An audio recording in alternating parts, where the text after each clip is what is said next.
Hi, I'm Brent Stafford, and this is RegWatch by RegulatorWatch.com.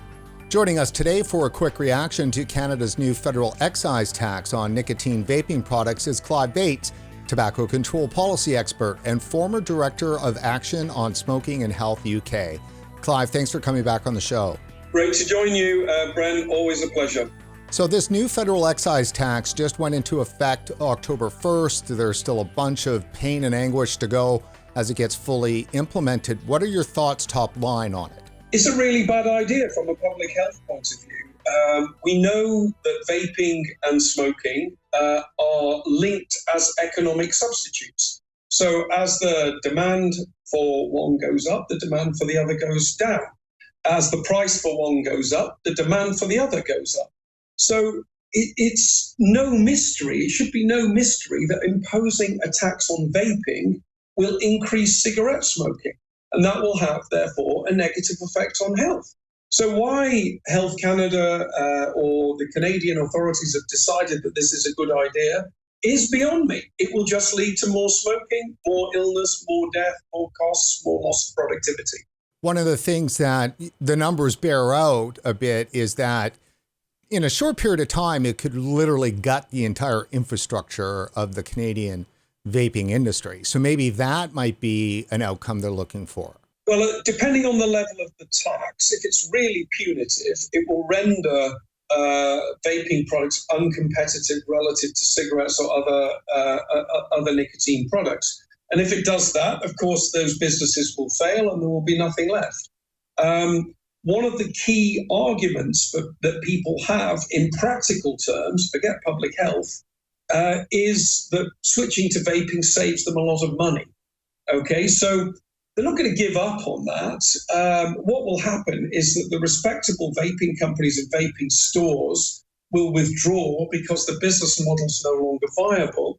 And what will happen is that people will mix their own. They'll buy nicotine concentrates, they'll buy flavors, they'll do this all under the radar, they'll avoid tax, relatively easy to do.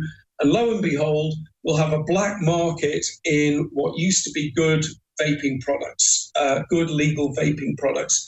And that's because people place a high value on their health and they don't want to be taxed into the grave by somebody in the Exchequer or Health Canada saying, no, you've got to pay more for this thing that's saving your life. So they will take evading action, acting in their own interests and on their own initiative. They'll get round the tax by finding the ingredients and making it themselves. And then an informal commerce will develop. So people will make it for other people in a kind of cottage industry.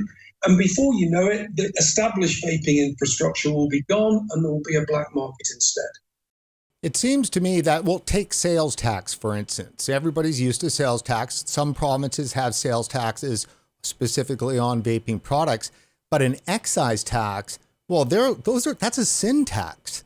And there's signaling that's going on with a tax like this out to the Canadian populace. It is completely ridiculous, but unfortunately it's in line with where Health Canada has been taking the debate here, with the nicotine cap and the flavour bans and all the other things that they're doing that are restrictive. They're constantly sending signals that they don't address to low-risk vaping. And the tax is just another additional element that is going to make that transition harder to do lawfully with high-quality, well-assured, consumer-protective products. So either people will jump back to smoking because it's too much hassle and too expensive, or they'll jump into a more dangerous, informal vaping market in which people are buying liquids overseas, maybe importing them or mixing their own or buying nicotine concentrate, mix their own. It's a really bad idea. They should really just let the vaping industry do its work on the cigarette industry and reap the benefits of that instead of intervening all the time to make a mess of it and make it more difficult. Our viewers in Canada have a lot of esteem for you, Clive. They know that you have been watching the market here and the growth of vaping products for a long time. Are you surprised about what's happened here in Canada? And if so, how so? Brent, it's exasperating, to be honest. If you jump back to, say, 2018, Canada was in a really good place on this stuff, had an enlightened view of, how vaping could help suppress smoking, how it could help with health inequalities, how vaping could reach the poorest smokers, be advantageous. It wasn't particularly a big problem for youth, but even if it was diverting young people away from smoking. Then all hell broke loose. A really poor, error-strewn paper was published, caused a moral panic in reaction, and everything changed. All the mindsets changed from being open to tobacco harm reduction to being hostile towards it and being hostile towards vaping. And I date the change in the approach in Canada back to that paper, which frankly is so terrible, should have been retracted and actually has been corrected because it was so full of errors. And I'm afraid Canada has yet to come back off the ropes, bounce back and get back to where it was in 2018 before, which was in a much more sensible and much more sane position than it is now. In a way, that paper was Canada's version of eValley. I think it was. That paper played the same role in creating a moral panic that two things in the United States, youth vaping and eValley have created. And you're right. That was a decisive moment. Yet it was based on flawed data that was later corrected.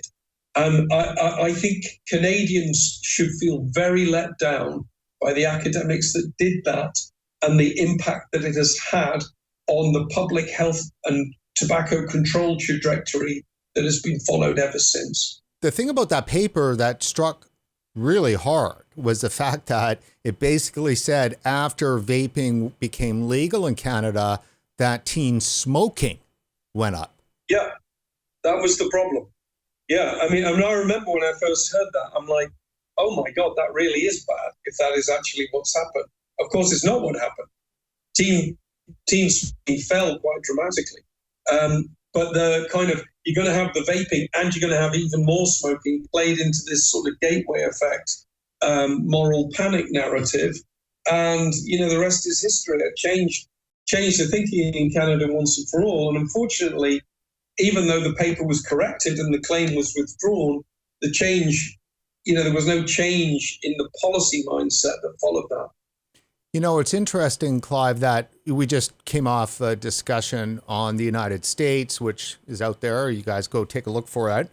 And, I can't help but think that Bloomberg money's got to be involved in what's happened in Canada somehow, somewhere.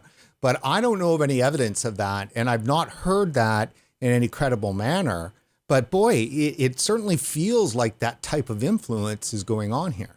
I don't know of any evidence that they're involved, but of course, Canada shares a border with the United States, and there's a tremendous flow of information and ideas across the border in both directions.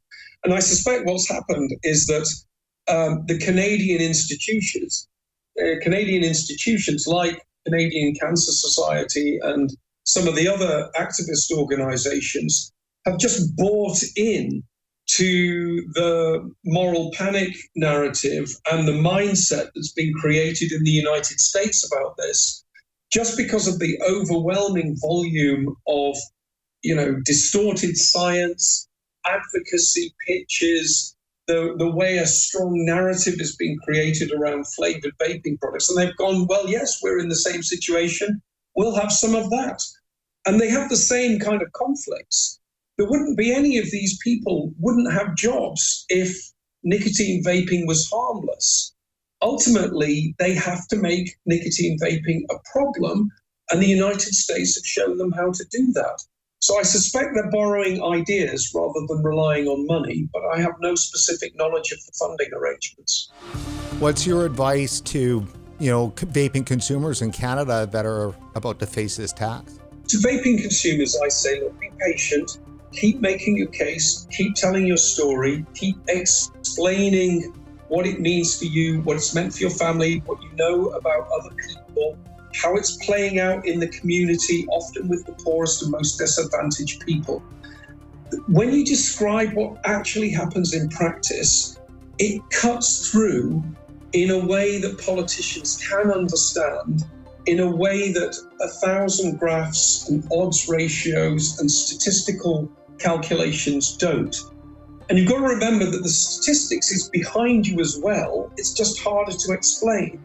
But the stories, the narratives, the understanding of what's actually happening to real people on the ground and how it's changed their life for the better, that's the most compelling evidence in my view.